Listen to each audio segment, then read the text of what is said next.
3 AD 96.5 The Cave. 96.5 The Cave. Lenawee County Sports. Broadcasting live from the heart of Lenawee County, Michigan. This is Inside the Cave on 96.5 FM and 965thecave.com. Sports Talk Radio with a local angle, where we give opinions and analysis on what's happening in the world of sports. Interview area coaches and players. And you ready to start your day? Good morning. Now grab a flashlight, hiking boots, and a compass, because it's time to go inside the cave.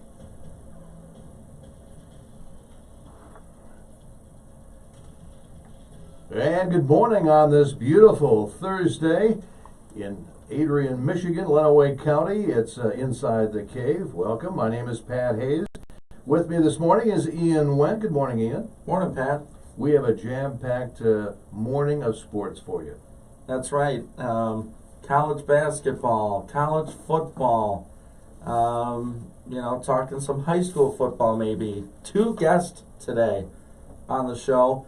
Adrian College men's basketball coach Kyle Lindsey joining us in this hour. And then the Wolverine Magazine's John Borton. Going to talk to him around 8:30 this morning to talk Michigan football, Michigan basketball, get his thoughts on that. So should be a fun one. It's going to be a fun one, jam-packed as I said. And of course, if you'd like to call us and weigh in, you can call us at 517-265-4000. That's the number to call. Send us an email, sports@965thecave.com. We are on Instagram, Facebook, and on Twitter. So let's get things underway. Now for an Inside the Cave sports update. All right, some big news regarding Michigan football. They may not be able to sniff the college football playoff rankings, but that didn't stop one commentator from mentioning Jim Harbaugh's team. That was Kirk Herbstreit. He suggested Tuesday night that the Wolverines could, quote, wave the white flag, unquote, on the season and keep Ohio State out of the Big Ten championship game. Herbstreit's comments came during the CFP ranking show on ESPN after the Buckeyes held on to the number 4 spot despite not playing over the weekend due to COVID-19 issues. That's when Herbstreit brought up the recent COVID-19 issues at Michigan, which paused all in-person team activities Monday and Tuesday after an increased number of presumptive positive cases came back. The Wolverines have 2 games left on their schedule, the home game with Maryland and the annual showdown with Ohio State December 12th in Columbus. While OSU remains in the hunt for the playoff spot, Big Ten rules stipulate that a team must play 6 regular season games to qualify for the conference championship game. The Buckeyes have already had 2 games canceled due to COVID outbreaks. A third would keep them from playing for a league title. Here's a quote. I still think Michigan will wave the white flag and not play this week. Is that fair? Michigan could opt out and keep Ohio State out of the Big Ten championship. That doesn't make sense to me, unquote. That is, of course, from Herbstreit, former quarterback at OSU from 89 to 93. In a self-produced video posted on Twitter, he apologized for his comments, saying he had, quote, no business at all to say that, no evidence of that, unquote. So we'll dive into that later. We'll be talking about that. Yep. The Michigan High School Athletic Association, they've posted dates, times, and locations for the 11-player regional championships and the 8-player semis should the season resume December 9th. Along with the football state tournaments, the volleyball and girls swimming and diving tournaments were put on hold November 15th when Governor Whitmer and the Michigan Department of Health and Human Services jointly announced a pause to youth sports and in-person dining. According to the MHSAA news release, 11-player championships and 8-player semifinals will be played on Tuesday the 15th, Wednesday the 16th, if the shutdown orders are lifted. The 11-player semis would be the 21st and 22nd. The 8-player championships would be that day too, the 21st or 22nd, at Midland Community Stadium. 11-player finals would still be at Ford Field Tuesday, the 28th and 29th. So we have some local teams still in it for Division 6. Clinton in Region 4, 8-1. They go to Warren Michigan Collegiate. They're 9-0. Division 8, Sand Creek will go to Centerville and Centerville High School. 8-man football Division 1, Division 1 semifinal number 2. Lenawee Christian back home as they host Martin. That game set for the 16th. The Sand Creek game set for the 15th, and Clinton on the 16th. Of course, you can hear those games either on our station right here, 96.5 The Cave, or at our sister station, WLEN 103.9. Switching to the NFL, Desmond Trufant signed to replace Darius Slay as Detroit's #1 corner. He has been a bust. Now he might not play another down. Trufant was placed on injured reserve before practice Wednesday, along with defensive tackle Danny Shelton. Those were 2 cornerstones of Detroit's free agent class, and with just 5 games left, it's possible neither plays again till 2021. It seems like ages ago, but just before the final game of the 2020 regular season, the Tigers opted to put shortstop Willie Castro on the injured list with a sore shoulder. That was an anticlimactic ending to an impactful rookie season for the 23-year-old, who finished 4th in the voting for AL Rookie of the Year. Now he's in Florida, rehabbing his shoulder and starting to prepare for spring training, which is only about 10 weeks away. The Tigers going with their new manager, A.J. Hinch, this season.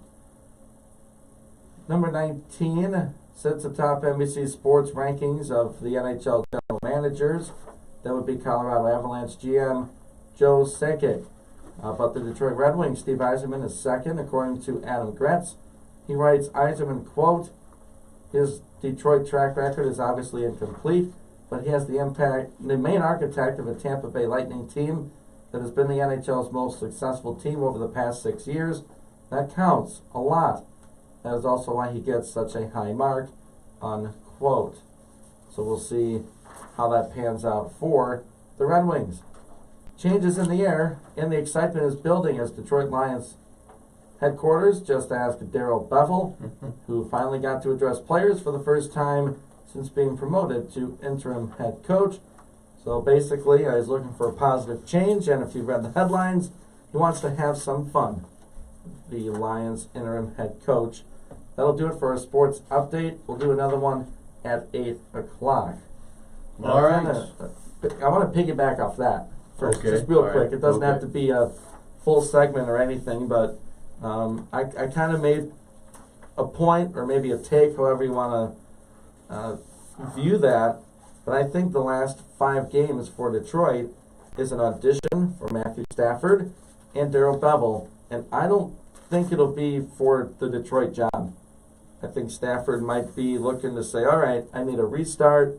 Let's go somewhere else. And Darrell Bevell is saying, maybe I don't coach here, but other teams will be looking at me. I still want to be a head coach, so maybe like a Houston or let's say Dallas unravels, something like that for Darrell Bevell. Do you think that's out of line to think that those two are auditioning for jobs that might not be in Detroit?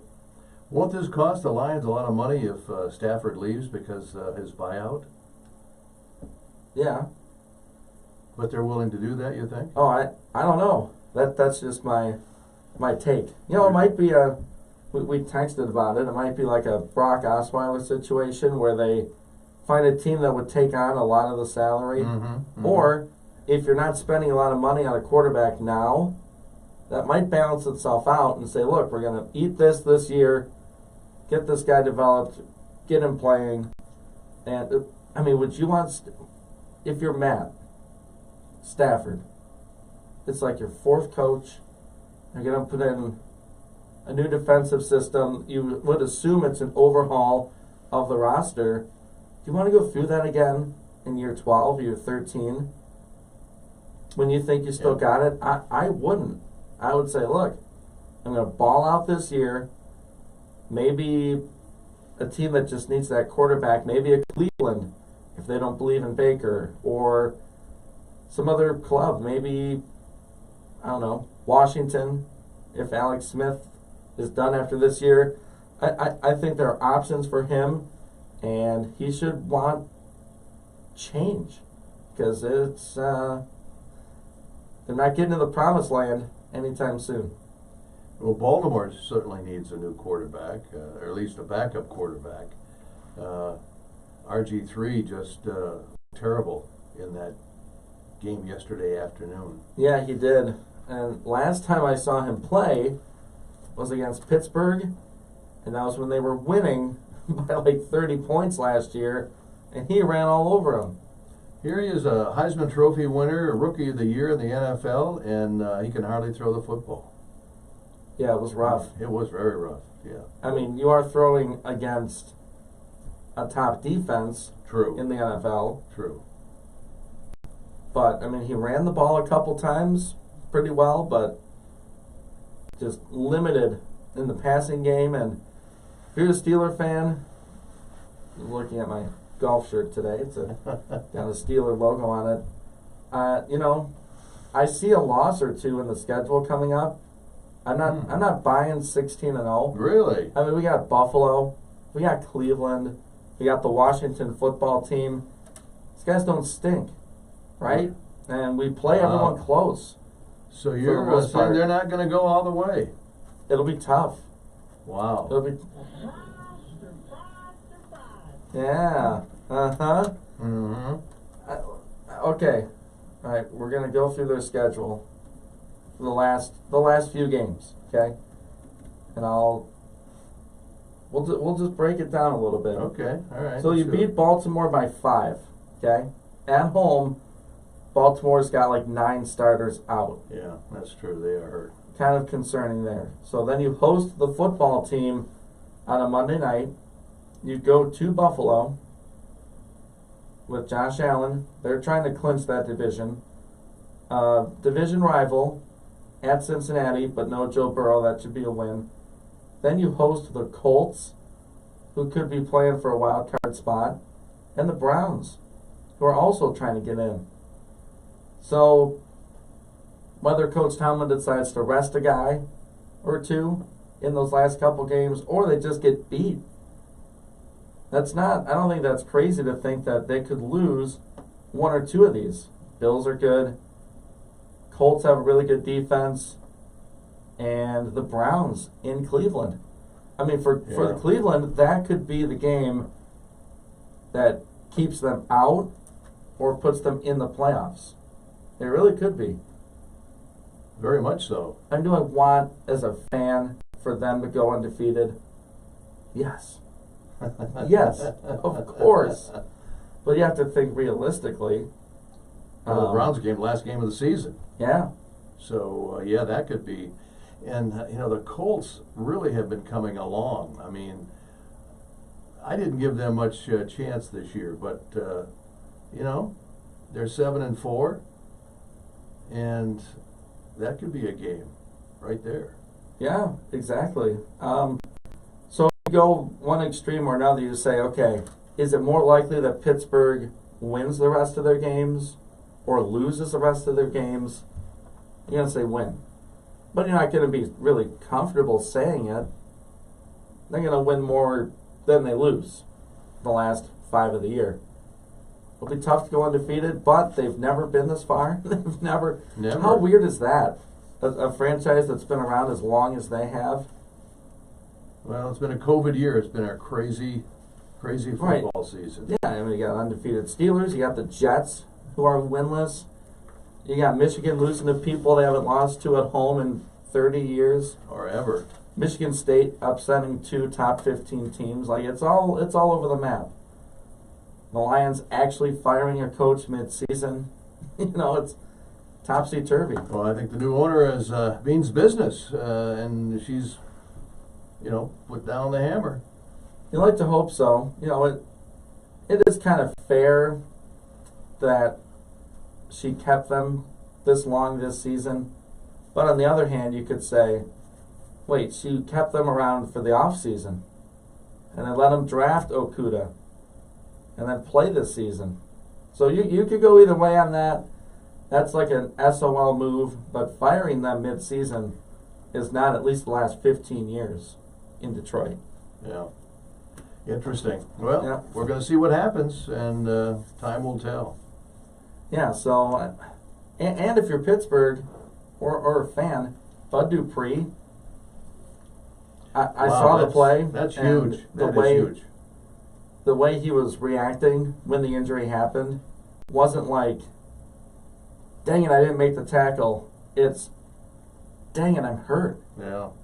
I can't believe it. You know, this And game that we're winning. He knew it was bad. Handle it. Yeah, he did.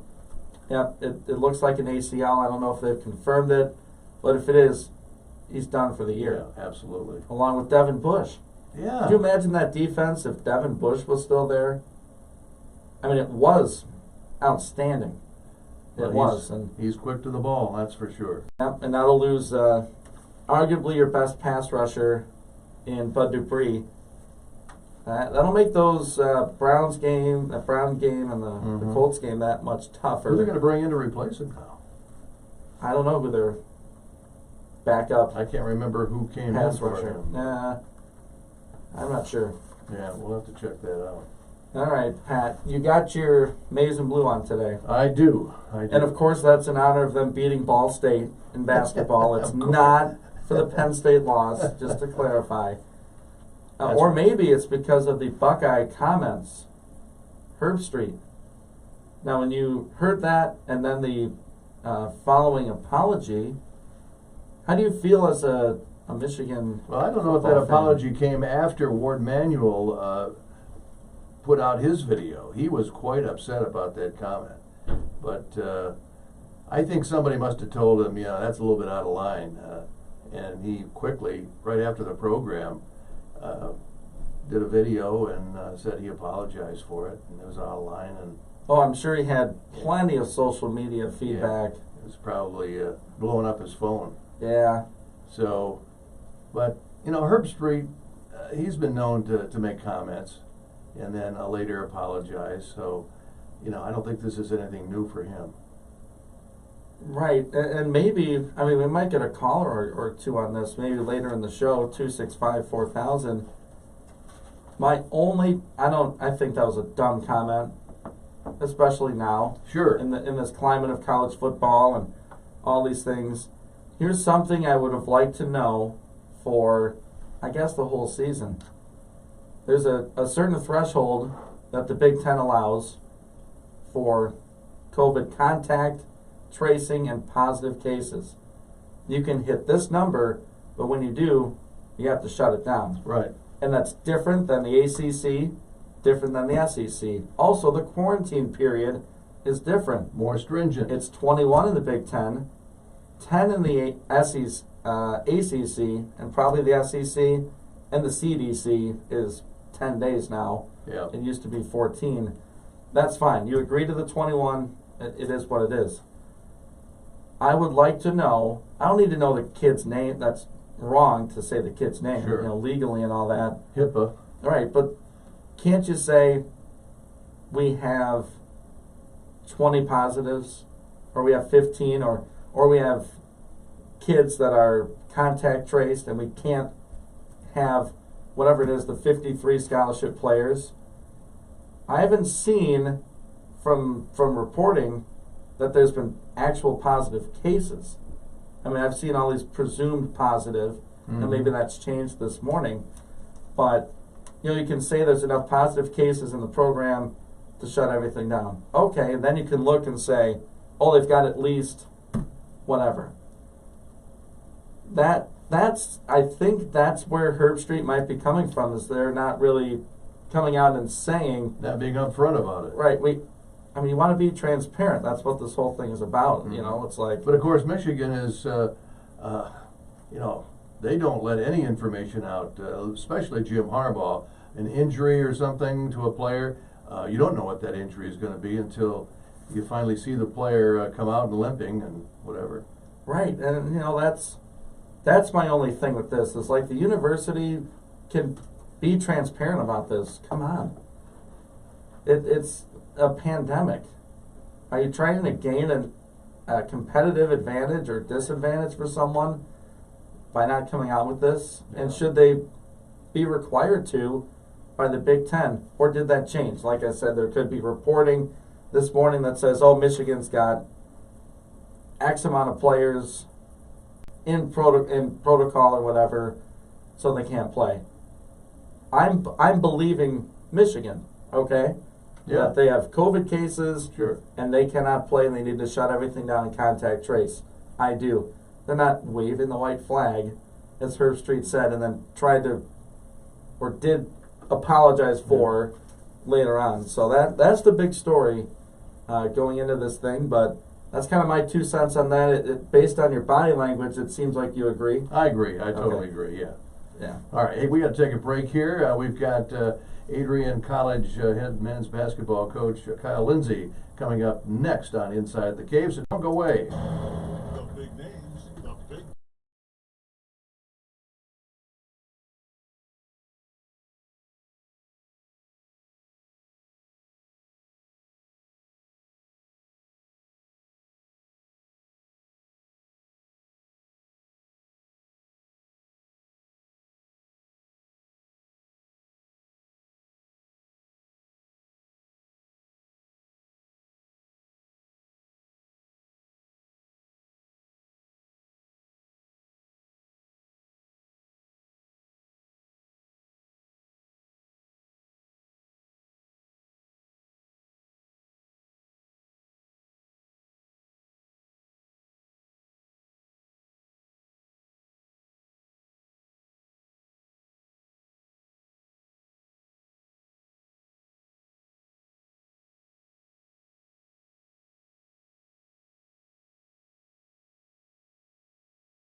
Back here inside the cave this morning, of course, the Adrian College fight song. And on the other end of our line this morning, we have head basketball coach at Adrian College, Kyle Lindsay. Good morning, Kyle. Good morning, guys. Thanks for having me. Oh, you bet. And, of course, the basketball season has been underway, and, of course, it's kind of an uncertain commodity right now as far as the games you're going to be playing. I think you got 4 games under your belt so far, but with COVID, it's kind of a week-by-week situation. It's hour by hour, and that's okay. We're just, we're really glad and we're really fortunate that we've been able to practice. We've been able to play 4 games. Just so lucky with everything going on. So we've done pretty well with our testing. Our guys are safe. We're getting better every single day. So it's really hard to complain about everything considering the circumstances. So we just try to take it one day at a time, and our approach and something we kind of just discussed as a group when we came together when school started was, hey, guys, this is how it is right now, and just be ready to adjust. Be ready to adjust, but that's basketball. That's the nature of the game. We do that anyway. So. Good morning, Coach. You had a couple of D1 games on the schedule. One of them was supposed to be tonight. That was, of course, canceled at Purdue Fort Wayne. That was due to their COVID issues, correct? Not you guys? Correct. Okay. We don't have any COVID issues right now, fortunately. It was due to, it's all on their end. And the thing, we had a game lined up with Defiance College on Saturday, Purdue Fort Wayne today. We got the news yesterday that both of them were out. So, but the upside is next week we're still okay to play Eastern Michigan on Wednesday. We have a couple games lined up on the 10th and the 12th with Bluffton University, and then as well as for Monday we're talking with Western Michigan. That is not confirmed yet. We're supposed to get a contract from them today to play them on Monday. And again, how lucky are we? Plenty of opportunity still to play. Yeah, exactly, Coach. And with these teams not playing due to their COVID issues, I was watching basketball last night and thinking, how much different it is than a sport like football where they have 80-some guys on the sideline. So if they have 20 out due to positive cases and contact tracing, they can still play. Is that the case with basketball, or if one player gets it, the whole team is pretty much done, right? It depends a lot on the contact tracing. But again, in football, if you're out 20 guys, you're a totally different team. Same thing, in basketball, if you have to be out even just one guy, you're almost a totally different team. So it's you just try to adjust and do the best you can. And how we kind of know how football came back and they did their potting. They had 10 people in a group and then they expanded on that. How have you been able to sort of battle a virus and be a basketball coach? It's a good question. It's everything to do with I think our leadership at our school. We're really lucky with the leadership that we have, and the protocols that were put in place when students return to campus, as well as the testing that's been put in place with those student athletes. So, again, for us and our guys, our players have done a really good job staying safe, social distancing, wearing masks. So, again, we've done really well with our tests. So that's absolutely a tribute to our players. Let's talk about the team a little bit here. Looking at the first 4 games of your season, of course, you're coming off an MIAA tournament championship last year. First time going to the NCAA Division III playoffs in Chicago, which we covered last year. I know you lost some players, but it looks like Tyler Gilly, Robert Warwick, and Kendall Bellamy are your three main guys, and you've been kind of experimenting with the number 3 and 4 or 5 guys. Yeah, well, every year's different. I think there's quite a few new faces on our team of guys that, Robert Warwick, he played about 30 minutes a game for us last year, so he's seen the floor. He gives us some really good experience. He's so smart. The difference is, last year we had a couple guys that probably were going to score about 20, each night. And, Rob did not do that for us last year. It just, that wasn't his role. But he can score. He can make plays. He can score 20. So, we're going to probably count on him more to do some scoring this year, as he's done thus far, as well as Kendall Bellamy, who is another returner. Kendall played about 15 minutes a game for us last year. He was new for us last year. He was not playing a lot early on, and he just kept getting better and kept getting better. And what he did for us in the conference tournament was he averaged 15 points and 5 rebounds. So he was playing like a key guy down the stretch for us last year. So and he's done really well this year. Really special player and talented young man. But again, his role's different this year than it was last year. So, he's coming into it really well. Tyler Gilly is another returner that saw the floor last year, but not quite as much as he is this year. So again, just a lot of guys that we're counting on more this year than we were last year. So, at this point, I think so far we're figuring out who we are, and in that process, there's going to be some growing pains, but I'll tell you what, our kids work really hard every day. I couldn't ask for a better group. I think our best basketball is not going to be today or tomorrow. It's going to be down the road, but they are a treat to work with, that's for sure. I see you brought in 4 freshmen this year on the team. One of them, a big guy, 6'10", out of Chicago, Michael Williams. Yeah, we've never, since I've been at Adrian, we've never really had a guy like Mike, that 6'10", physically has those tools. He is a true freshman, so I think, he's kind of learning the speed of the game at this level, the physicality. But, 6'10" is not something that you can coach.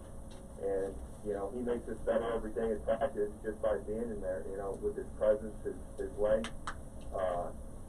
The thing that's been the most impressive about Mike is his serious approach to the game, to really anything.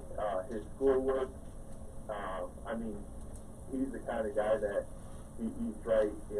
When he comes up to the office and he's got a protein shake on one side of his backpack and a water bottle on the other. He's in the training room getting stretched. His approach has been impressive. Usually it takes a guy a year or two to kind of figure those things out, but I've been really impressed with Mike so far. Adrian College men's basketball coach Kyle Lindsey joining us inside the cave today. So if we could look forward, Coach, to Wednesday the 9th, you are scheduled tentatively to play Eastern Michigan University. What's it like for the players when you come out and say, all right, we got a D1 opponent, we're going to go to their place? How was the locker room at that point? I think they're really excited, and I think that would be the case no matter who we were playing. We just want to play, and again, we're so lucky that we have support and leadership that wants to see us play. So I think it's an incredible opportunity for our guys. I think they want to play those Division I schools. They want to play that game, and as of yesterday, we were about going to play 3 Division I schools, almost a max schedule. So, it's an interesting year, but it's been kind of neat in that, you know, we're kind of getting some opportunities that we wouldn't have in any other year. So I think that's pretty cool. We kind of know what just trying to think about the winter and moving into the spring. We know football is looking to be played in the spring. Hockey seems to be up in the air. Is there any rumblings for the MIAA for this, you know, the getting the conference schedule together? I haven't heard anything officially yet as far as our conference goes and exactly when we're going to start that and what exactly we're going to do. We're still waiting on official word, but I do have official word that we are playing. You know, when we come back from break, we're going to be practicing. We're going to be scheduling any opponent that we could possibly play. So that's great news for us as a program and as a school. You know, and so yeah, there's still some question marks with our conference and the MIAA. I know, you know, our approach is whatever it is, whatever happens, we're going to be prepared for, and we're going to be grateful for it. All right. Well, Kyle, thank you very much for being with us this morning. I know you got to run, and we got a break here for some commercials. So good luck against Eastern Michigan, and hope you get the entire season in. Hey, thanks a lot, guys, for having me. Really appreciate this. All right. Kyle Lindsay, our guest here this morning on Inside the Cave, and we'll be back with more after these messages.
Go Badgers, right? Go Badgers, yeah. No. Welcome back inside the cave this morning. Pat Hayes along with Ian Wendt. We don't know what we're doing here this morning, do we? I don't know what I'm listening to, but I think we have a pretty good handle on it. Yeah, all right. You got to twist that into something we were going to talk about. I don't know. Adrian High. I Yeah, don't know. Adrian and I. That was fun. Yeah, that was fun. All right. We want to move along here and talk a little Detroit Pistons. Yeah, we had a AC men's coach Kyle Lindsey on, so I figured it was good to transition. Something we missed in the update, but we will have at 8 o'clock. The Pistons, they are not done making deals. They have reportedly signed a 1-year contract with LiAngelo Ball. That's according to The Athletic. It is reportedly non-guaranteed, that contract. So all three of the Ball brothers are in the NBA. Something their father, I'm sure, is extremely happy about, with Lonzo with the Pelicans, LaMelo with the Hornets, and now LiAngelo with Detroit. Was it LaMelo that made the big deal, big splash, or was that his other brother? Lonzo went to the Lakers and was traded. I think LiAngelo's their oldest, Yeah, okay. and he went over to Europe instead That's of playing right. in That's right. college. Yep. Mm-hmm. So he is now a Piston. Not sure how many Detroit Piston fan listeners we have, but you have to be. We gave the draft grade like an A, right? Or A minus. We did. It was in that A range of they did something. They were able to move guys, draft players, trade back into the first round, get a couple guys that Troy Weaver wanted, and really make a splash in the draft. And now I think they make another one, keeping the Pistons in the headlines, signing a Ball. Well, Tom Gores, I think he's had the team for about 10 years now, and this is probably the biggest move he's made since he's been there. Really being aggressive as far as getting players that he wants, what the coaches want, and are they going to make a move this year? That's the question. You mean like move up? in the standings? Yes. Oh, you think the Pistons make a run? Well, I don't know if they're going to make a run at the championship, but they're not going to finish in last place or in the middle of the field like they have. Right, here's the thing. I might watch the Pistons now. Not just because of the signing, but because there's something happening. The GM did something. We're going to have young players that are trying to prove themselves and make a name for themselves in the NBA. I mean, it's basically a complete overhaul of the roster, minus Blake Griffin, who's still going to be there. But that's going to be exciting and cool and fun to watch. Not like the normal Pistons who are churning out, maybe we're battling for the 9th seed, maybe we're doing this. But there wasn't a great future when you watch the Pistons. They were playing in the now. Pistons are now looking at the future, and Lion fans might be able to relate and say, they don't really ever hit the reset button completely. This was a total, complete reset and just another signing for the Pistons getting LiAngelo Ball. Will it blow up in their face? Probably not. It seems like a low risk, potentially high reward signing, being 1 year, no guarantee. I'm excited. Yeah. Will I watch every game? No. Pro basketball I'll watch a few. Pro basketball, I've said this for years. They should just play for 2 minutes, have it tied up at 100-100 and play for 2 minutes and see who wins. And that's kind of how it is. Right, yeah, it's like the sense of urgency is kind of what you're getting at, I think, and you can make an argument for football too. It's all right, you got the end of the half, 2 minutes, go down and score. Well, why didn't the offense do that the rest of the game? Why don't they run a 2 minute offense the entire game? Right, yeah. But yeah, I mean, prior to the draft, did you plan on really watching a lot of the Pistons? No. No. No. Now, would there be at least a reason to turn the TV on and watch or tune in to the radio broadcast? Sure. Right? Yep. It's something different. They're hitting the complete reset button, and the LiAngelo Ball signing is just the next step.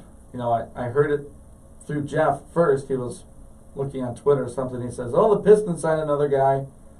And I go, "Oh, who?" LiAngelo Ball. And I go, "Really? Really? Okay, All right. cool, Cool. right?" Yeah. Pistons seem cool and young and hip. Again, will they be good? That remains to be seen. What is good? Right. Yeah. But we do have some breaking news in the NBA. All NBA forward Anthony Davis finalizing a 5-year, $190 million maximum contract to stay with the defending champion Los Angeles Lakers. That just in this morning. Is that my contract? No, it's Anthony Davis. Anthony Oh. Davis. Yeah. Wow. Well, when LeBron signed yesterday, that Yep. seemed to be the writing on the wall that Davis says, "Okay, I'm going to come back." I mean, that's max, right? I mean, that's Yep. the most. So it's going to be LeBron and Davis for the next few years in LA, the defending champ. How many years do you think LeBron's got left in him? Oh, you didn't prepare me for this segment, Pat. As many as he wants. Many as he I'll go wants. with that. Okay, I think Yeah, you- as I many think as I think he that's wants, that's a good answer. He can play for. I'll stick with that. Yeah. All right. All right. If you have any comments about the Pistons and all their signings and all that sort of thing, give us a call here on the studio line 517-265-4000. That's the number to call. You can send us an email, sports@965thecave.com. Of course, we are on Instagram, Facebook, and Twitter. And of course, we're live on YouTube this morning too. That's right. I was going to mention that. Yeah. Go to Lenawee Broadcasting Company on YouTube. Just find it. We're live on the YouTube channel. That's something we do twice a week now. Yeah. Trying to see if you people like it. And if you don't, we'll stop. And if you do, we might expand it. That'll be in future conversations. But you can tune in and be literally inside the cave with us here this morning. It's fun. It's A fun. little It's a lot of addition fun. to the show. And do we want to talk about, before the hour is over, about NFL football and our picks? We had the totals come out last night. Oh, the recap of the picks? Recap of the picks. Are you sure you want to do that? I do. You brought it up. Okay. Yeah, Yeah. you can run Yeah. through them. Yeah, if I could find them. Okay. Week 12, Yes. final. I was on top, 12-4. Very good. Thank Very you. good. Yeah, it's been a minute. John Roberts, 11-5. You, Pat, 11-5. Mhm. Eric Johnson, our guest picker, 11-5. Jeff Bowman, 9-7. Boy, he's been slipping lately. He's had a couple of close ones. I got lucky on a couple last week. Game And of John inches. Kane, the contrarian, 4-12. So the standings, which are up on our Twitter, they might be on Facebook. They are on Facebook too. John Roberts leads the pack, 117-59. Guest pickers, 116. That amazes 60. me. Really, doesn't it? Our guest pickers were kicking our butt for a couple weeks there. I'm in third, 111-65. Jeff Bowman, 109-67. You're tied with him, Pat, 109-67. John Kane, 65-111. And of course, we have the tie, thanks to the Bengals and the Eagles. Yes. So there we go. I'm 6 back of John Roberts, and then you and Jeff 2 behind me. As we're We're closing coming for in. you. We're coming for you. Yeah, John's been crushing it. He has. He's been right up at the top this week. He's or got this insider season. information, I think. Yeah, he must know someone in Vegas. But yeah, our guest picker's doing well, and a really solid week for us, I'd say. Aside from the contrarian, John Kane. Well, of course, you know, one thing we can always count on, we're not going to be last No. because of the contrarian. Well, I think I might have been last week 1. He just picks against me. I know You he know, does, yeah. 'cause Just he doesn't- opposite. Yeah, he doesn't have a pick 'em backbone He says, "Oh, I'll just be the opposite of you. I'll be fine." Okay, well, we'll see. Well, he's had a couple pretty good weeks, though, you have to admit. Yeah, well, I've been 6 and 8, I think, twice. So, yeah, like, give him a bone, every couple of weeks, make him feel good. But yeah, you can check out those standings on our Twitter page and on our Facebook page as well for our NFL Pick'ems. Week 12 results up there. Week 13 upcoming. And that's going to start Gonna start Sunday. Sunday. No Yeah, Thursday there's no game this Thursday week. game, no. And we have 2 games on Monday and a game on Tuesday, I believe. Yeah, what a wacky schedule. But, they're getting the games in, and you heard Roger Goodell say we're I did. going to push to get them all in. Yep. And they're doing it. They're doing it. They're doing it whether by the you skin of got their a teeth, yeah. Whether you got a practice squad receiver playing quarterback like Denver, or you got to bring RG3 back. If you're Baltimore, they're going to play him. They got the protocols in place, so they are charging forward with the NFL season. All right, well, that's going to wrap up our hour number 1 of Inside the Cave. Don't go away. We'll be back after a couple of messages, and we'll be talking with John Borton from the Wolverine magazine at about 8:28 this morning. How fast is he going to pivot to basketball, Pat? Well, As fast as you let him, right? that's right. I'll try to reel him back in to talk football. All right, you're Inside the Cave this morning on this Thursday. Ian Went along with Pat Hayes. Don't go away. We'll be right back.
Hiking boots and a compass, because it's time to go inside the cave.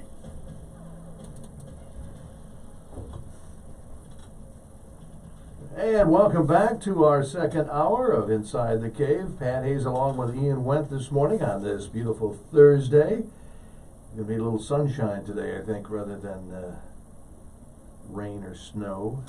Is there really? Yes. All right, good deal. Good deal. No golf in the future for you today, or did you No, we finally kinda, winterize your clubs? we put them in the basement. Okay. We won't get them out until late January, so heading down south. Dropping a hint there that Yes, we gonna will. find some warm weather. Well, good for you. Yeah. Glad you get to, go down and play some golf. All right, So let's to get speak. our Yeah, let's- second hour underway. Now for an Inside the Cave sports update. Take me with you. The Michigan High School Athletic Association has posted dates, times, locations for the 11-player regional championships, the 8-player semis. Should the season resume on December 9th, that's less than a week away, along with the football state tournaments, the volleyball and girls swimming and diving tournaments were put on hold when the governor and the Michigan Department of Health and Human Services jointly announced a pause to youth sports and in-person dining. We'll see how that unfolds. Clinton slated to play Warren Michigan Collegiate on the 16th. Sand Creek set to play Centerville on the 15th. And Lenawee Christian back in action on the 16th. Should the 3-week pause be over in 3 weeks' time. Let's hope. That's right. Michigan may not be able to sniff the college football playoff rankings, but that didn't keep them out of the headlines. As Kirk Herbstreit suggested Tuesday night, the Wolverines could, quote, wave the white flag, unquote, on the season and help keep Ohio State out of the Big Ten championship game. Now, you've probably heard this by now. He made the comments during the rankings show on ESPN, and Sims has posted a video on Twitter. He apologized for his comments, saying he had no business at all saying that, and no evidence of that. You suck. Oh, what? You mean you're like the former Buckeye would say something like that? Yes. How crazy. Yes. Desmond Trufant, remember him? He signed to replace Darius Slay as Detroit's #1 corner. Well, safe to say he's been a bust. Now he might not play another down. He was placed on injured reserve before practice Wednesday, along with defensive tackle Danny Shelton. Those were two cornerstones of Detroit's free agent class. With just 5 games left, it's possible neither plays again until 2021. So there we go. Kenny Galladay, he won't practice when Detroit returns from the Thanksgiving break today, or yesterday. He didn't practice. He missed the last 4 with hip trouble. Some positive news, I guess. Running back DeAndre Swift did practice Wednesday. He's back on track to return for Sunday's game against the Bears. Gonna need a. Oh, yeah. It seems like ages ago, but just before the final game of the 2020 regular season, the Tigers, they opted to put shortstop Willie Castro on the injured reserve list with a sore shoulder. He's been rehabbing that down in Florida. So we'll see how new manager A.J. Hinch manages the team. Let's see, changes in the air and the excitement is building at Detroit Lions headquarters.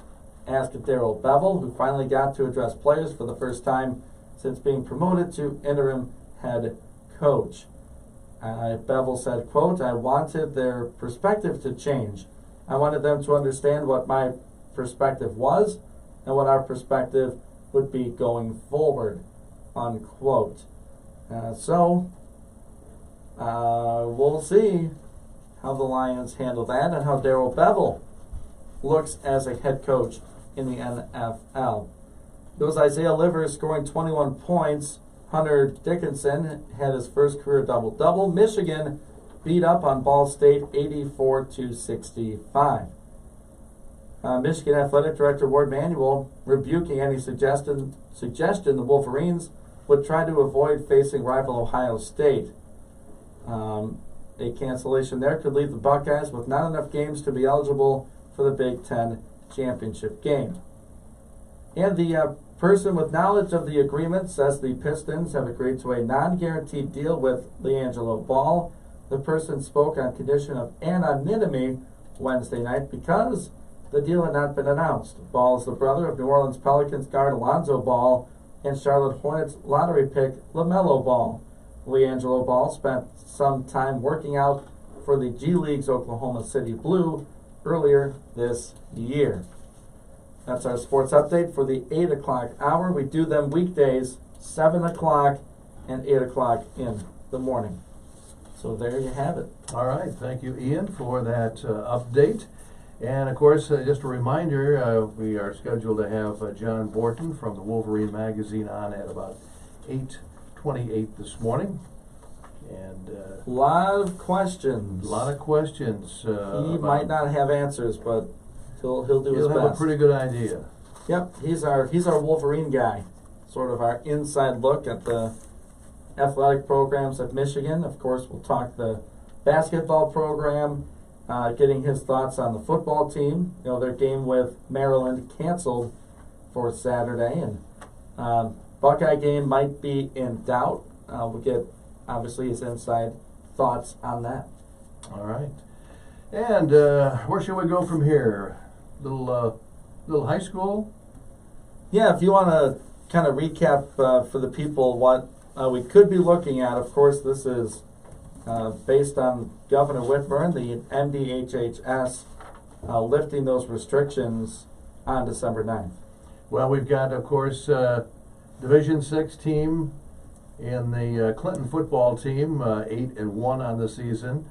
They will be playing at Warren, Michigan Collegiate, who has a perfect 9-0 record.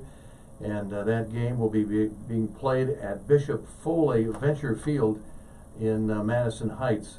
That will be on Wednesday, December the 16th at 7 p.m. So Clinton going up against a pretty good team in Michigan Collegiate. Yeah, that's a game that we've been following Clinton here in the Cave. Jeff Bowman has been on the call for all their playoff games. So, yeah, and keep it rolling.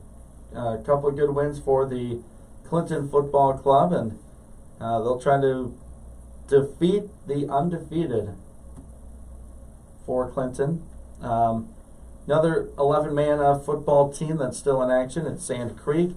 They take their 8-1 record to Centerville, who's 8-0 at Centerville High School football field on Tuesday the 15th at 4 o'clock. Again, this is all tentative. The MHSAA put this out saying, if we come back, this is what will happen, just so we're prepared. So there we go. 8-man football, Division 1, Lenawee Christian, perfect 9-0.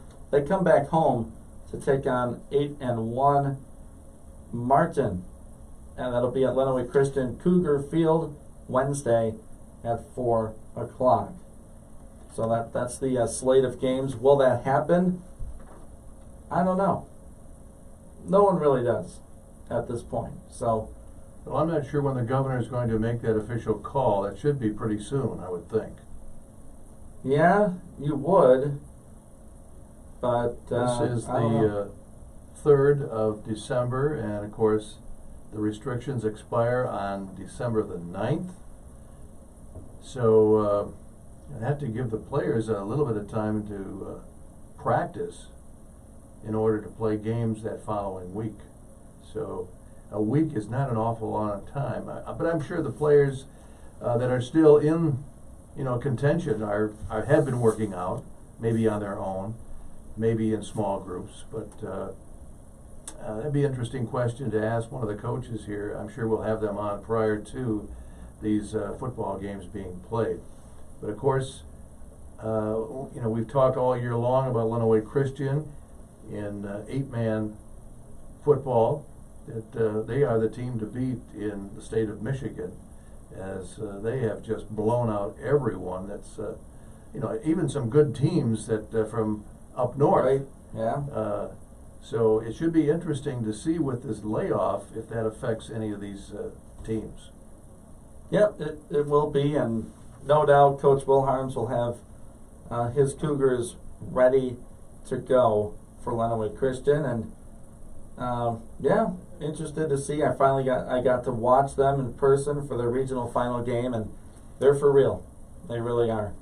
It's Thursday. We like to do some picks, Pat, and we'll do our lock of the weekend coming up here in a little bit.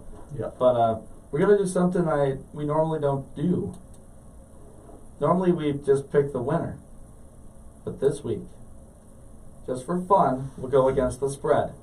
We'll see will the team cover, Oh, okay. that type of thing. So Okay. make it a little more entertaining, because just to say, oh, the Buckeyes are going to beat the Spartans, duh.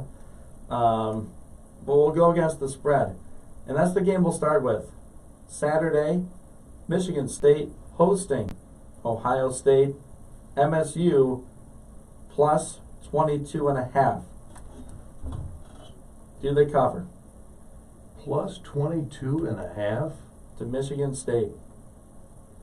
Boy.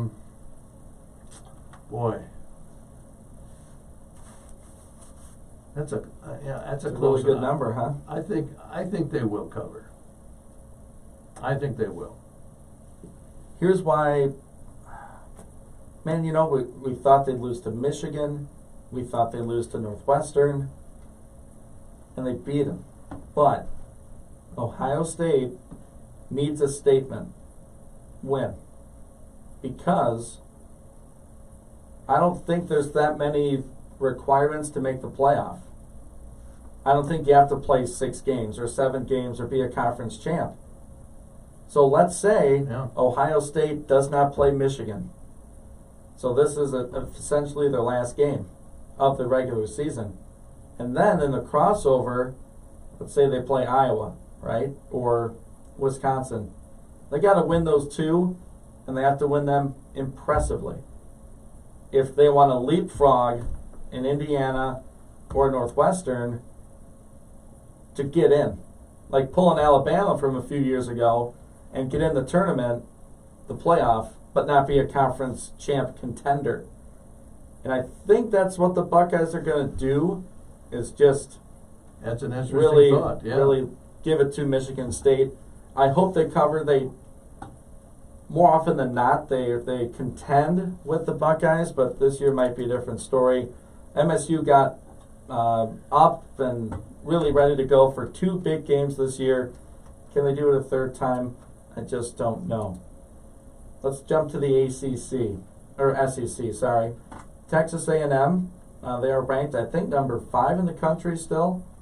For number 6. Yes, they're 5. They're going to Auburn. Auburn getting 6.5. Wow. I don't think they're going to cover that.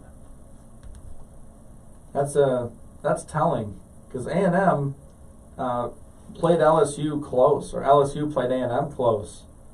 I think they will cover. I think it's probably a 9 or a 10-point game for A&M, but yeah, closer than we thought at the beginning of the season.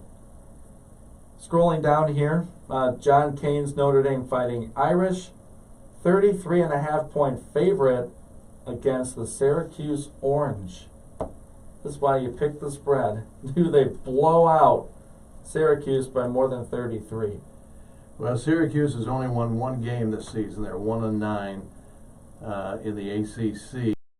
I think Notre Dame will cover. Yeah, we'll pick with John. They're going to cover. They're going to absolutely shellac Syracuse. A Big Ten game that's closer the other way than what I thought it would be. Well, I guess with the injury. No Michael Penix for Indiana. With that, they are 14.5-point dogs to Wisconsin. They travel up to Madison. Do you think the Badgers cover that 14.5? Wow, no way. I don't think so. I think Indiana's defense can make enough plays. I think you're right, Pat. I think it's got a 7 to 10-point vibe for Wisconsin to still win. Even with the backup cover is a quarterback. lot. Even Right. with the backup quarterback, I think they do cover. And let's see, one more here. Where was that game? Clemson, a top 4 team in the country, going to Virginia Tech. Tech is getting 21.5 against Clemson. Against Clemson. Wow. That's too low, right? yeah. I'm trying to find it. Well, I That's got 21.5. 21 and a half. I also see 22, so right in that range. Okay, yeah. You think they cover Yes, that? they will. Yeah, I think so too. We'll throw one more in for fun. We'll stay in the SEC. Another big spread. LSU, 28.5-point dogs to Alabama. Whoa. It's up as high as 29.5. They think the Tide are going to roll. I think the Tide will roll. By 29? I think so. I think so. Oh, that's a lot. If it was 30, I would think again. It's creeping up toward 30. Wow. It's a lot It's of a points. combo of, is LSU really that bad? And is Bama like it's still a rivalry, you know? Well, LSU lost everybody, They did. and I think Alabama's going to put a licking on them. Sounds good. I'll go with that. I'll take Bama to beat them by 30. Weird to say, but they will. We have to do a lock of the weekend, right? Yeah, we do. Oh, we Where have is time. it? Where is it? Oh, the copy? Oh, Yeah. no. We're doing this on the air? Yes. I think it's over on that side of the screen. Oh, that's right. yeah, you you're told me looking at that. the wrong side of You the told screen, me. Pat. And what's it under? Should be Oh. the only thing in that folder. It's right there. Does it have our Jitterbug font on it or no? I learn something Remember, every have you day. seen those commercials with those phones? Yes. The Jitterbug phone where you can program like 3 phone numbers in it and they got the block letters and numbers. Did you find it? I did. Okay. All right. This week's Lock of the Weekend is being brought to you by Adrian Locksmith. Let's be honest, you couldn't pick your nose if it wasn't attached to your face. Yeah. So I can't imagine you're any good at picking football games. So we're going to do it for you with the help of Adrian Locksmith. They have been serving Lenawee County and the surrounding areas for over 20 years. Adrian Locksmith is located at the corner of North Main and Maple Avenue right here in Adrian. We'll be back with our Lock of the Week right after this. Hi, this is Nick. Do you want to check or change security on your home or business? If it do you wanna involves do- locks, keys, or any kind of Alabama? video surveillance, Yeah. renter or employee change, I think it'd be fair to save go both the your time Big and Ten. money Yeah. Right. having us. Let's do the Indiana, We also Wisconsin. offer video surveillance A lock products that Indiana along with covers. safes to Okay. secure your valuables. All right. And we can install new car transponders and remote fobs for your vehicle locks. To secure it all, search Adrian Locksmith. All right, time for our Lock of the Weekend. And we're going to pick Indiana, Wisconsin. Yeah, we are, and that spread was a little too wide for Pat and I to be comfortable with it. So we are taking the Hoosiers to cover against Wisconsin. We take the Badgers to win that game, but Indiana's going to cover that 14.5 or that 14 points, depending where you bet that. So that's our Lock of the Weekend. All right, and we'll see what have we kept track of how we've been doing? in the I course of think the we've year? only lost twice. Twice, yeah. We We lost lost- our first week Week 1, yep. with high school football. We've won every other high school one through the season, and Michigan let us down on Saturday against Penn State. All right. So we got 2 losses against a bunch of wins. All right, that's a Lock of the Weekend brought to you by Adrian Locksmith. Security is their business. Adrian Locksmith is at 204 North Main Street in Adrian. Give them a call at 517-263-1415 or check them out on Facebook. And we'll be back, hopefully, to talk with John Borton from the Wolverine Magazine right after we pause for these messages. Let's talk sports.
Well, I don't think it's any kind of mass epidemic within the football team, but I know that there have been a few cases, and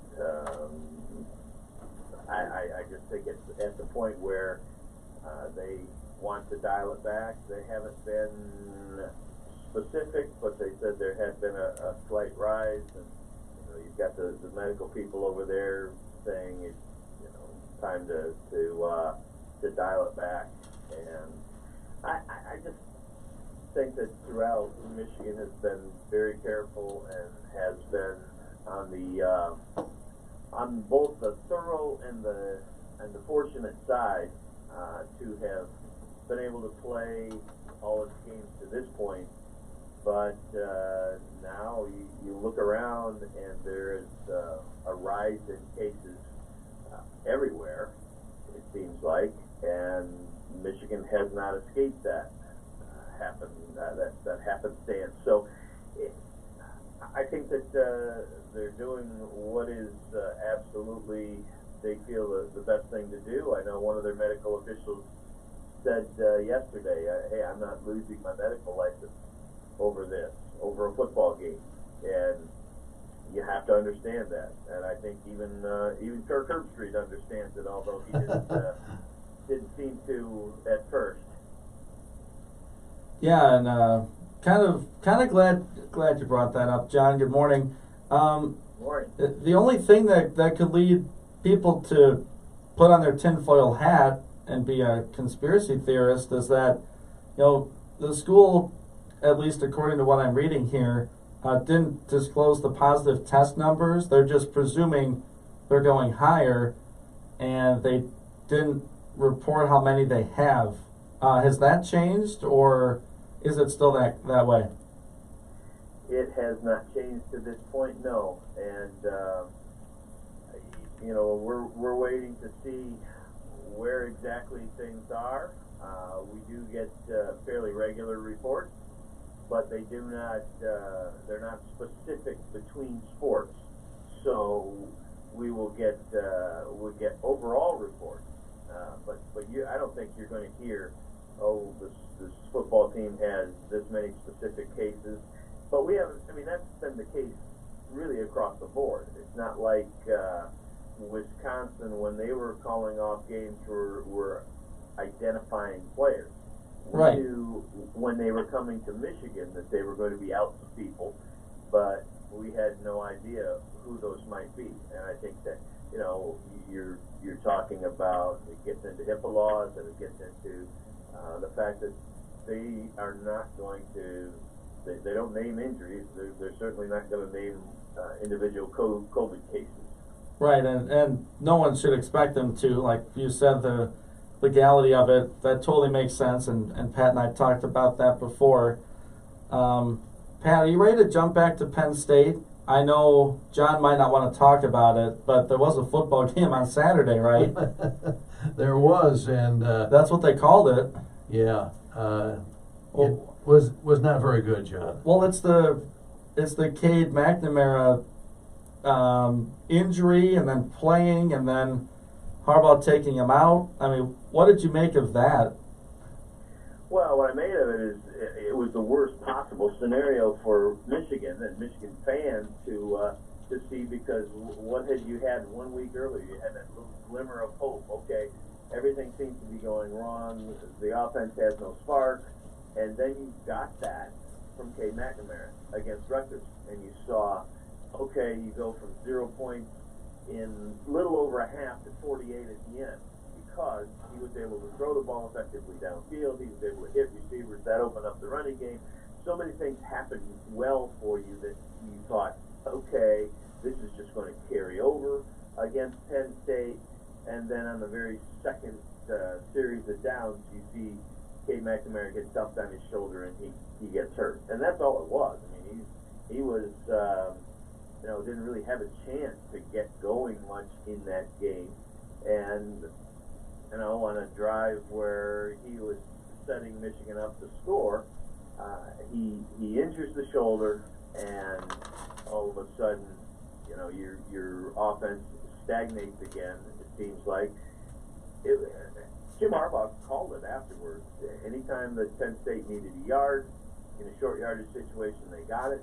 When Michigan needed that same yard, it's not getting pushed right now. It's not winning at the line of scrimmage on either line, and you can't win football games like that. You had a chance to, I think, when McNamara was in there, but boy, it's like I said, it went downhill in a hurry. When he did come back, you could tell the difference. He was not. I think he was arming the ball a little bit. The shoulder was stiff and stiffening up, and he tried to give it a go, but it was clear that he wasn't going to be effective either, and so they did pull him back out. And it was just kind of the perfect storm of this is the one guy that you didn't want to see go down in that situation. But hey, when it's that much of a razor's edge anyway, you've got problems.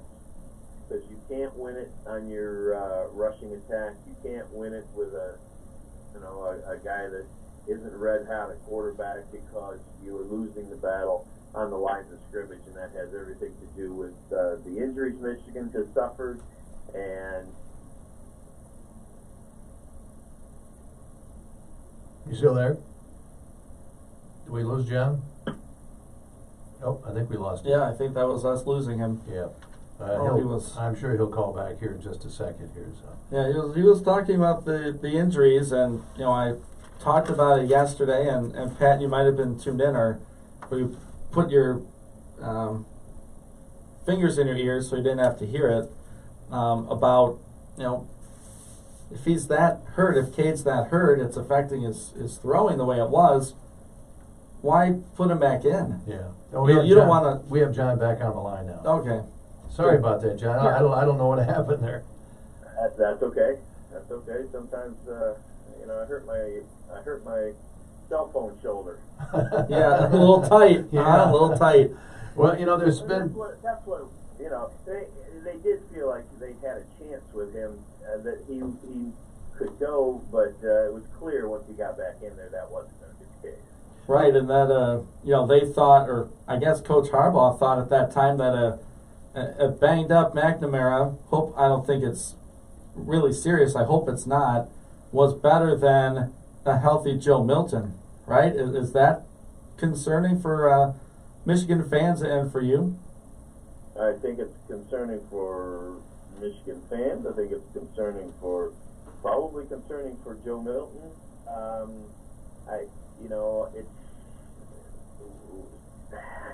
That's a tough one, because Joe Milton, there's no quarterback that's going to like getting cold in a game like Joe Milton did at Rutgers. Mm-hmm. And I would say that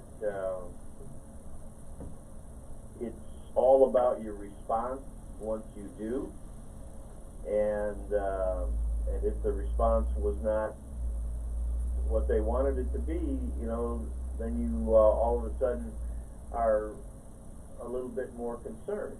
And quite frankly, Joe Milton had another golden opportunity after McNamara went down, and this offense again was reverting to really not going anywhere and not coming through on the third down plays, getting behind chains, and all the things that we had seen from kind of this malaise through 3 straight losses, and then that changed for one game against Rutgers, and you were right back to it against Penn State.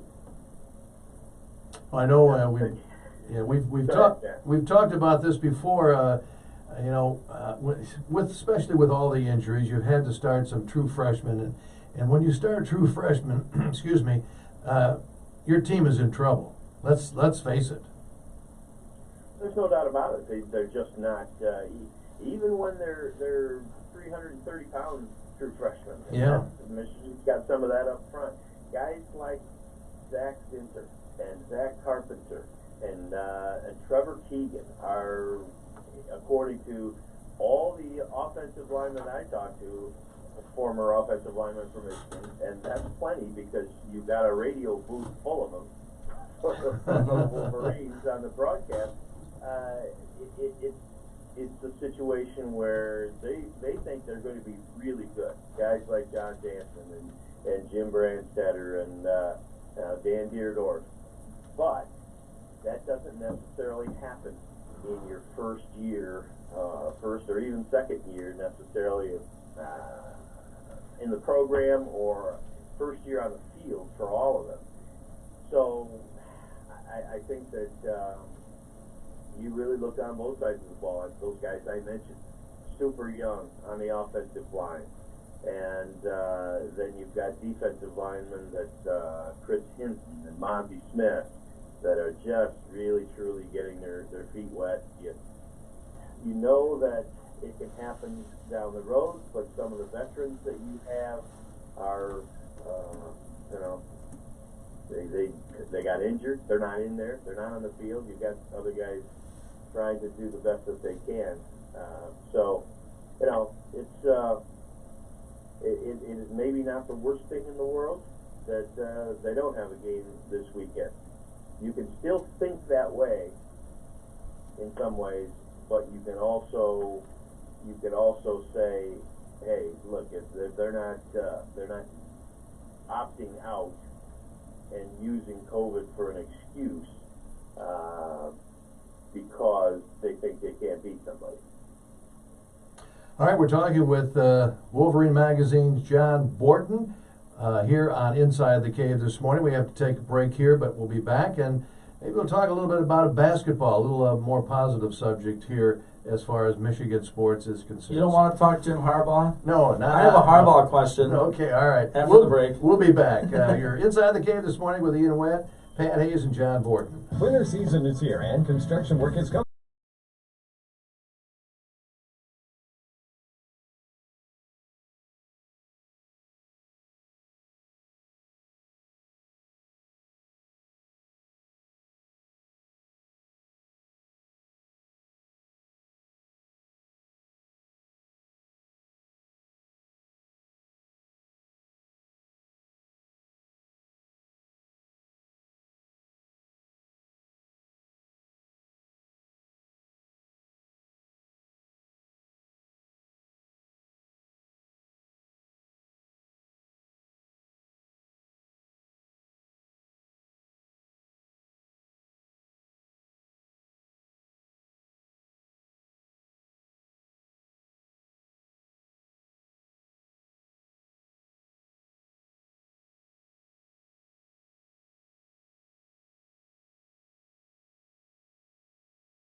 Pat Hayes along with Ian Wendt, and we've been talking Michigan sports, Michigan football with Michigan Wolverine writer John Borton. And John, I think Ian has one more football question, then we'll move on to basketball. Well, of course, we have to talk about the coach, right, Jim Harbaugh. And you know, you got all things aside, you got some tough losses on the season. You're like on the pulse of Michigan football. Do you think the fans have really checked out from Jim Harbaugh? Like, are they majority done with him now, or if you could give a percentage, maybe? I'm trying to gauge. It seems like the national media is moving away from him at Michigan. Are the fans on his side? I think anytime you have a losing season in Michigan, it's hard to find people who are on your side. And that goes from media to fans to anybody. It's not what Michigan folks are used to. Rich Rodriguez certainly experienced that. Brady Hoke did at the end. And, you know, it comes down to, in this situation, whether you believe it's a one-off, that, okay, it was a COVID year, you had guys opt out, then you have this pile on of injuries, and that this coach can take this team and turn it around, and, you know, all those younger guys are going to get better, and it will be a different situation in 2021 and going forward. It'll be more like the 10-win season that he's had, and with a breakthrough, or that, no, truly this is not going to happen, and we've seen enough. And I think you've got some of both of that. I think it tends more towards the latter right now, because you're caught in a situation and people are emotional about what they're seeing out there, which isn't very good, let's face it. So Jim has one more year on his contract.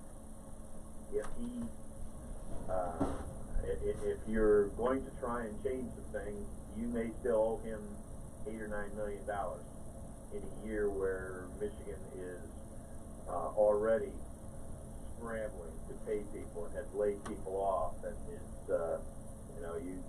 they lost a lot of revenue when the first part of that season went down. So I think there are people that say, hey, whatever you have to work out, or others that feel like Jim Harbaugh should have the right to walk away. Maybe you try and sit down and work something out, make a deal. You know, others would say he still has options, that the NFL would still take a long, hard look at Jim Harbaugh, who had great success in the NFL, taking the 49ers to the Super Bowl. So, you know, you get some of both, but I would say certainly in a year where you're 2-4 and you have lost all your home games, you won't get another chance to win a home game with the cancellation this weekend. You may not play another football game this year. So I think people are Michigan fans are very frustrated. All right, let's get a little more positive note to Michigan sports. Of course, the basketball team last night defeated Ball State 84-65.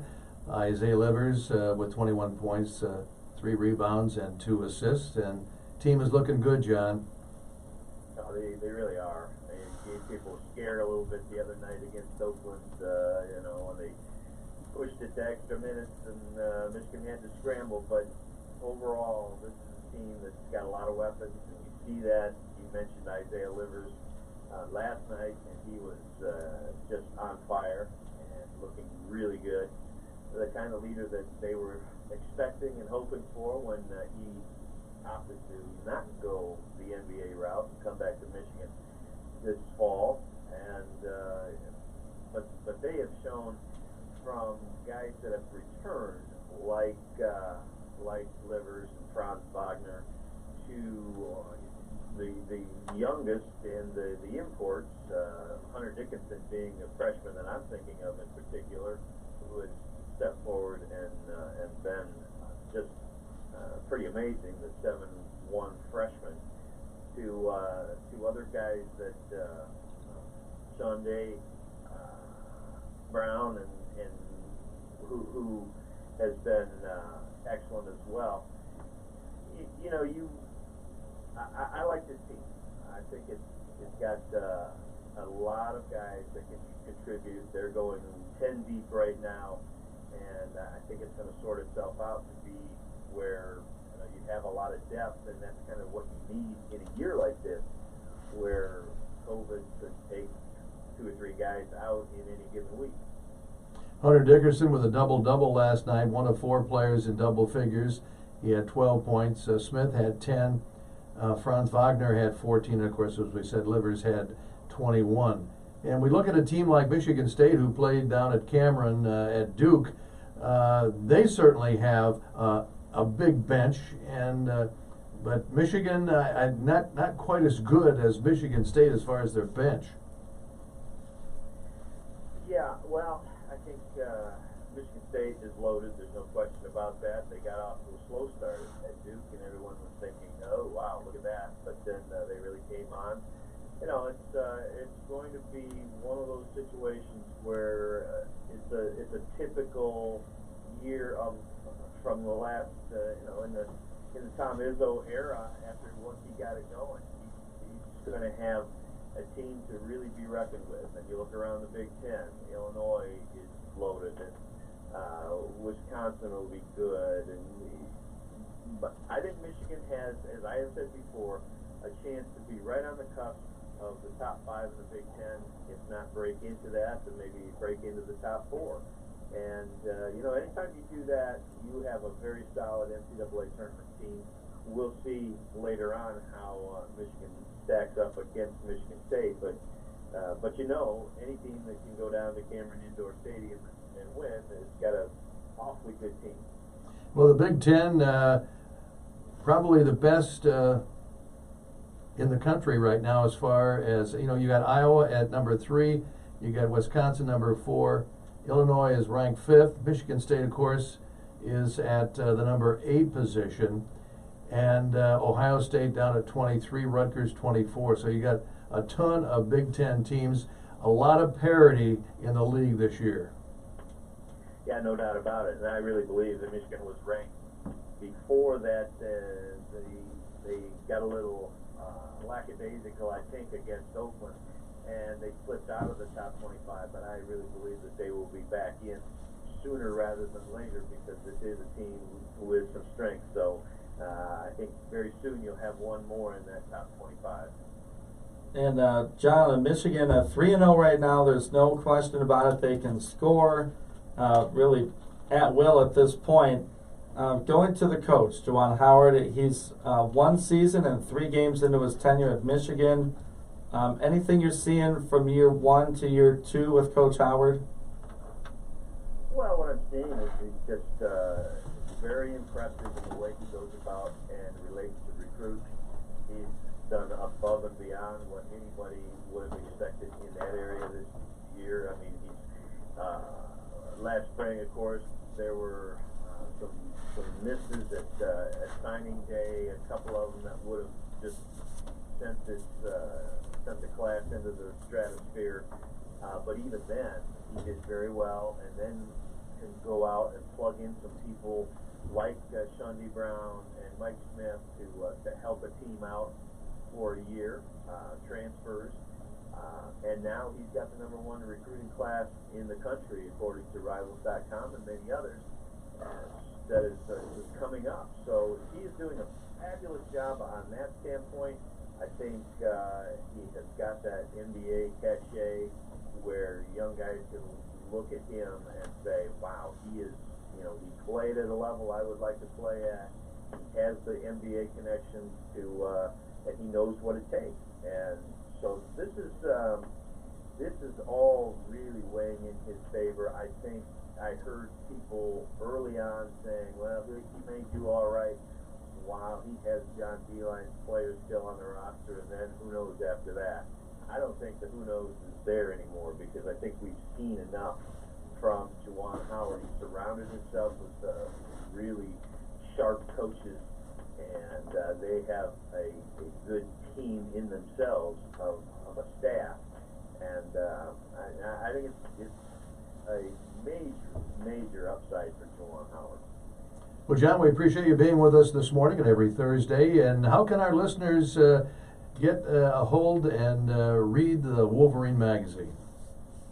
Well, they can get the magazine. All they have to do is call up the 800-421-7751, and they can get set up for the monthly magazine where you get all the recruiting, all of the analysis, features, and everything in a magazine that'll run you anywhere from 65 to 80 pages a month. We're very thorough with that, and we're there every day on the Wolverine.com. There's plenty that is there, not behind a paywall that you can see, but also if you take that step to subscribe, we've got plenty more. Great, John. Thank you very much for being with us, and we'll be talking to you next Thursday. All right, thanks, guys. Thank you. Thank you. John Borden from the Wolverine magazine, our guest, our Thursday guest here on Inside the Cave. Just a couple of minutes left here, Ian, and we want to talk about, of course, those high school football games. Let's keep our fingers crossed coming up here to get the rest of the season under our belt. Yep, hopefully a couple more games for LCS and a few more for Sand Creek and Clinton. Right now, should we get back to playing sports and high schools being back open, December 9th is that date. Right now, tentatively, Clinton scheduled for 7 p.m. the 16th at Bishop Foley Field for the matchup against Warren Michigan Collegiate. Sand Creek traveling to Centerville, game scheduled for Tuesday the 15th at 4. And the semifinal game for Lenawee Christian will be here at Lenawee Christian Cougar Field, hopefully the 16th at 4 p.m. So that's what they're looking at to finish up that high school football season here locally. And of course, you can hear those games right here on 96.5 The Cave or our big sister station, WLEN 103.9. So Yep, Lenawee Christian will be on WLEN. Clinton will be here on the Cave. all right. That's going to wrap it up for our Thursday morning Inside the Cave. Ian, great show this morning. Always is, Pat. A lot of fun guests and talking a lot of basketball today. A lot of basketball, and let's good luck to Adrian College Bulldogs as they travel to Eastern Michigan to take on the Hurons. Or is it the Eagles? Well, the Eagles, yeah, Pat. It's Eagles. Hurons to me. It's always going to be the Hurons. All right. All right, I'm going to be back next Tuesday, and you're going to be back Next Wednesday. next Wednesday. All right. Inside the Cave, Ian Wett, Pat Hayes, have a great day. Hi, this is Dennis. Oh, that was Taking over good. the floor.